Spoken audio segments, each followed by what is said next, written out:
এই লোকটা টানা 30 বছর ধরে এই দারুণ ভিলায় রাজাদের মতো জীবন কাটিয়েছিল শুধু এই জন্য যে তার প্রেমিকা ছিল কোটি টাকার মালিক এক নারী। প্রতিদিন সকালে ঘুম থেকে উঠে সে আয়নায় তাকিয়ে দেখত তার প্রেমিকা এখনো বেঁচে আছে কিনা।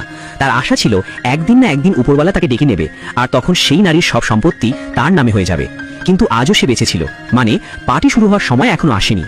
ওই বাড়িটা ছোটখাটো কিছু ছিল না, পুরো 5000 স্কোয়ার মিটার জায়গা জুড়ে। স্যাম সেখানে হাঁটতো না, সার্ফ বোর্ডে ঘুরে বেড়াতো। 30 দিনে 30 দিনই শুধু আরাম আর বিলাসিতা। কোথাও যদি কফি পড়ে যেত কোনো চিন্তা ছিল না, মুহূর্তের মধ্যেই চাকর হাজির।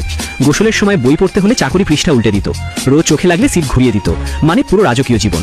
আজ তাদের বিবাহ বার্ষিকী, একসঙ্গে কাটিয়ে ফেলেছে পুরো 30 বছর। মেরি তাকে উপহার দিল এক দামি ঘড়ি। স্যাম এমন মুখ করলো যেন ভীষণ আবেগ আপ্লুত হয়েছে, কিন্তু আসলে সে তারিখটাই ভুলে গিয়েছিল। নিজের ভুল বুঝে এবার সেও গিফট দেওয়ার ভাবনা করলো।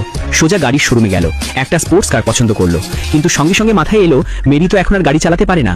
তখন সে অভিনয় করে বলল, আমি তো তোমাকে গাড়ি দিতে চেয়েছিলাম, কিন্তু তুমি তো চালাতে পারবে না। মেরি তার কথায় বিশ্বাস করলো, গাড়িটা নিজেই কিনে নিল, আর সেই গাড়িটাই স্যামকে গিফট দিল। সব সময়ের মতো এখানেও স্যামের ভাগ্য খুলে গেল। কিন্তু ভাগ্য চিরকাল একই থাকে না।